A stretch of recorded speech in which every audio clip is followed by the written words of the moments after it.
Oh, everyone thought my face was a mess. Listen, I'm only a week out from the fight. My face is sound. I've got a little bit of bruising. The only thing what's wrong with me is my eyeballs. Off fingernails, scratching my eyeballs, but you know, we get on with it. I did say before the fight, I want to make his face look different. For a couple of days, he made my face look different. I had big shiners. There's nothing wrong with me. The only thing what's up with me is like, probably got a scratch cornea or something like that. Hopefully we can run it back in the future, because there's a couple of things in that fight what have pissed me off. Paddy Pimblett has just dropped a bombshell on the MMA world, and suddenly his future looks far more uncertain than anyone expected. According to Paddy himself, he's dealing with a serious eye injury that could keep him sidelined for the rest of the year. While the full medical details are still coming to light, the situation is serious enough that surgery is now being discussed, putting his entire 2025 run in real doubt. And almost immediately, attention has shifted back to the fight that started it all, his loss to Justin Gaethje. Do you think he eye-poked him on purpose? No. Okay. Oof. You know, not that. No. That's not even the one. I'm talking about the one on the left. It is an issue. Because your question with did the eye poke is the reason why Justin Gaethje won.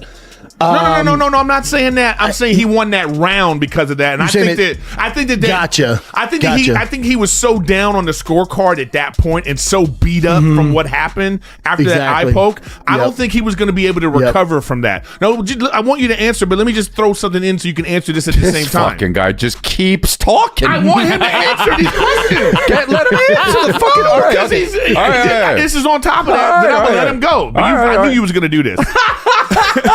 The fight itself, I mean, you don't want to get in a Justin Gaethje fight, I imagine, right? Or do you? Like, is part of you like, yeah, let's go out there, let's have a Justin Gaethje fight? I'd love to have a scrap with him. In all my years of fighting, including my amateur fights, 35 fights, I've never really had a war.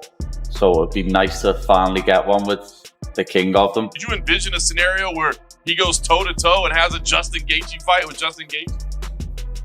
Yeah, I did. I mean, that was his only choice. And I knew he wasn't going to quit. He's not a quitter. I've never seen him quit, never seen him give up. And luckily, I found some success early. You know, like I said, I was going to have to steal some momentum, and he was very confident, and I had to take that early. And, you know, the moment I stepped in there, he didn't take his eyes off me.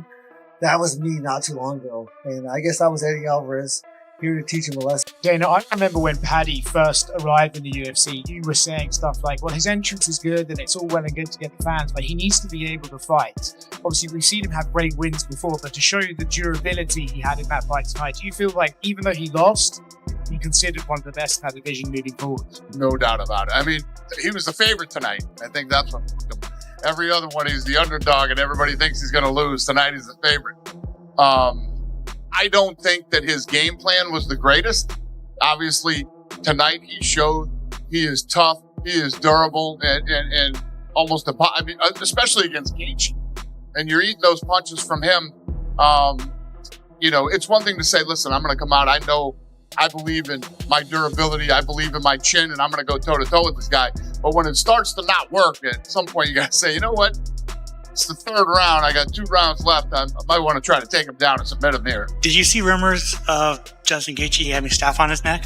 Yeah, I've seen it. It's one of them. What are we meant to do? You know what I mean? If he's got staph, lad, he's got staph. Doesn't matter if he's got staph or not, I'm still going to smash his head in. But there's lads in our gym who fought with staph, lad, and knocked people out in the first round, so it doesn't affect you that bad.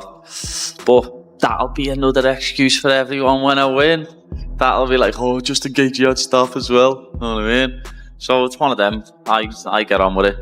I'm going to be turning up in the cage, and all that matters is if I turn up, nobody beats me. During that fight, fans noticed Paddy repeatedly reacting to damage around his eye, struggling to see clearly and never quite looking comfortable as the rounds went on. At the time, it was brushed off as just part of a brutal war. Now, with Paddy admitting that his eye has worsened significantly since then, the conversation has completely shifted. This isn't just about losing a fight anymore, it's about what happened during that fight and whether the damage sustained changed everything. Paddy has strongly hinted that accidental eye contact played a role in the injury. And while nothing has been ruled illegal, frustration is boiling over.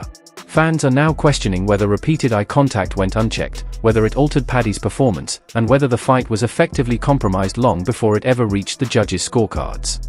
Justin Gaethje still gets the win. Officially, nothing changes. Oh! Pimblett standing up like a fucking Christmas tree. Shoot, you fucking oh, good lord. There we go! Justin can fight this all day. He can do this all day long. He'll do the jab, he'll come behind it, get close, and then he's gonna get you close to the octagon. He's gonna start fighting you with his hands. He's gonna hit you with the right hand. That's what he does. And he's pulling away. For somebody with good grappling, it's like, go underneath, shoot a takedown. He's trying to fight a bull that you don't have the power to beat the bull. And Paddy, all Paddy has to do is go to his back and he's good. Go around him, Justin. Just go around him. Yeah, Justin Gaethje won that. I think Paddy Pimblett did not follow the corner's game plan. I mean, this fight was unreal between Gaethje and Pimblett, man. As we await the decision, it's worth it to go over the numbers in this one. Total strikes 219 to 177 for Justin. And then we'll talk about round by round. 178 to 169 in significant strikes for Justin. So, I mean, you're talking about 9 significant strike difference in a high-paced fight. But the head strikes, that's the key. 148 to 97 for Justin. So even though the significant strikes were close, Justin was landing, 148 head strikes, and Paddy kept standing and going back, coming back. It's crazy. Justin, 3 takedowns, 555 of control. On paper, Justin won this fight. But Paddy did lead in 2 of the 5 rounds. Round 3 and round 5. Then round 1 was 36 to 35. So if I had to guess, I'm going to say it's 3 rounds to 2 for Justin Gaethje. That's what it seems like. 3 rounds to 2 for Justin Gaethje. And this is one of the most epic fights you'll ever see. One of the most, the lightweight division never lets down. What an epic fight. Even if Paddy loses, his stock still goes through the roof. Because this is a guy, most guys would have laid down in round 2. And here we go. This is tense. Here we go.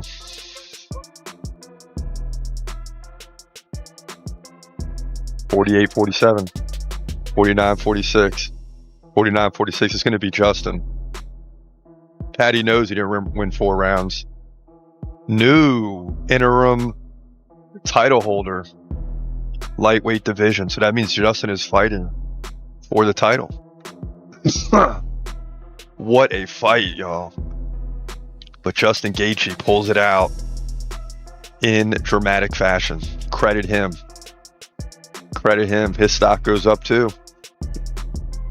He's now 27-5. Wow. That's the way it goes down. Main event. Lightweight division. UFC 324. Not gonna lie, he hit me with a body shot in that first round. He hit me right in the solar plexus and it got me, know what I mean? That was why I thought I was winning the first round up to that point. I'll be back better. It's as simple as that. But the stigma around this result is growing, and this is where the bigger issue really explodes, because MMA fans have seen this story before. Tom Aspinall went through a remarkably similar situation, an eye injury, confusion, a long recovery, and endless unanswered questions. While the division kept moving forward, the fighter was left waiting, frustrated, and sidelined, with very little accountability from the UFC. Different weight class, same problem. Fighters are starting to feel like eye injuries are treated as unfortunate side effects rather than serious, career-altering events. And fans are growing tired of watching momentum get derailed while the sport simply shrugs and moves on. That was both eyes as well. That wasn't just his finger in one eye. Fingers went in both eyes, not even like he just poked them in one, lad. He just pushed both his fingers into his eyes. I can't see, as he just said. Lad, if this does end like this will be one of the worst pay-per-views in UFC's history. One of the biggest disappointments ever when it comes to a card. Yeah, lad, that's nasty the way both them fingers go in there. Like, lad, this fight can't end like this, lad. He hasn't fought in 15 months, lad, and then, lad, the way Tom's reacting here, it seems like he can't see, lad, so they're going to pull the fight. It's done. Heavy that. anticlimactic as it gets though, John Anik, you are not wrong. I think they've got to run that back, lad. They can't not do that fight again. It was shaping up to be a good fight, the best test Tom's had so far in the UFC. Good for Tom, lad, yeah. Feel bad for Siligansi, even though it was his fault. It was unintentional, he didn't mean to do it. Really bad how it looks. And he said, you can't train your eyeball to be stronger. It is what it is. You've protection here and here, but he obviously got no protection because the fingers were straight in. The fight should have been stopped. He couldn't see. It was a foul. He couldn't see. Then you can't fight. You know, if he'd have got knocked out with a head kick next, then it would have been worse. I don't know. And then he said, sometimes when your eyes here like that, it can become displaced and stay there. And they did a few tests on that, and they said it doesn't seem like that. And his vision on the eye that's the best eye, his eye wasn't following properly, so the muscles weren't working strong enough to go this way. This one just wasn't working that good at all. So we've got to have additional tests further this week, and Moyes is sorting the tests out for us. And that is your heavyweight champion. That is one of the best and most popular fighters in the world. And the reaction is, jeez, don't let me say anything about him. Last I heard, he had a couple surgeries, well, injections. Like the whole thing felt dismissive. The whole thing felt like he doesn't really believe it. If I'm being 100%, if I am to read his body language, and he will 1,000% say, that felt very dismissive. That felt like someone who didn't believe that his heavyweight champion was actually going through something. Anyone feel otherwise? What did I do to this guy? All I've done is stepped up to the plate, and I got poked in the freaking eye. And you think I want to get injections for fun? Do you think Tom Aspinall is injections or not, surgery or not? Do you think he's doing this for fun? And the world has no idea how much his life has changed as a result of all of this. Do you think he is doing this for fun? Do you think he's doing this to prove a point to all of you who thought he was faking? It's absurd to me.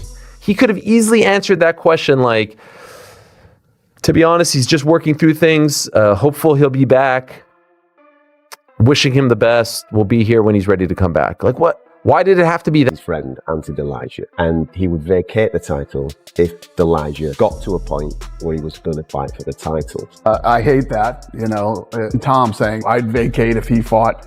It's even silly to talk about that when a guy's ranked at number 2. Yeah, but I think because remember he said something before. Remember after, and it was fucked up. Dana after the fight. Remember he was like, he was putting it down like he didn't want to fight or something like that. He didn't want to fight. Like they said he quit. You know, and then Tom's like, what the fuck, dude? So then now, and Dana got a bunch of backlash from that. So Dana's like, dude, I don't know. I'm not saying shit because I get so much shit last time. It was weird. He's like, I guess he had surgery. By surgery, I mean injections. Yeah, that's kind of the fuck. I'm with Tom. Like, what the fuck? Yeah. Hold on. Hey, Dana, anybody, do you think Tom doesn't actually have a fucking eye injury? Let me get this straight. You think Tom Aspinall is babying this or making this? You know how stupid that sounds? You think Tom's just wearing glasses and going through all this trouble for the fuck of it? Literally the best heavyweight on the roster. Yeah. You think Tom doesn't want to get back in there and fight? Make money, get an actual title, not this interim bullshit. You think Tom Aspinall's scared of Cyril Gane? Do you know what the fuck Tom's gonna do once his eyes get right? You know what the fuck that guy's gonna do to Cyril Gane? Anybody want to bet on it? You know the amount of pain that dude's gonna put on Cyril Gane? No, but Cyril Gane was doing good in that 4 minutes that we saw him. Are you out your fuck? For Paddy Pimblett, the consequences are brutal. Momentum gone, activity stalled, hype interrupted, and a reputation now tied to another what-if moment that wasn't entirely under his control. Fair or not, these moments linger, and in today's UFC, long layoffs are ruthless. For the UFC, the questions are even bigger. Why is IPOC enforcement still so inconsistent? Why do fighters continue to suffer long-term damage with no meaningful rule evolution? And how many careers need to stall before something actually changes? Justin Gaethje won the fight. That part isn't in dispute. But when a fighter walks away facing possible surgery and a year on the sidelines, fans are left wondering whether the price paid was far higher than the result suggests. Paddy Pimblett may now be forced to sit out most, if not all, of the year. And while his future will depend on recovery, surgery, and timing, one thing is already clear: this situation has reignited a growing frustration across the MMA community.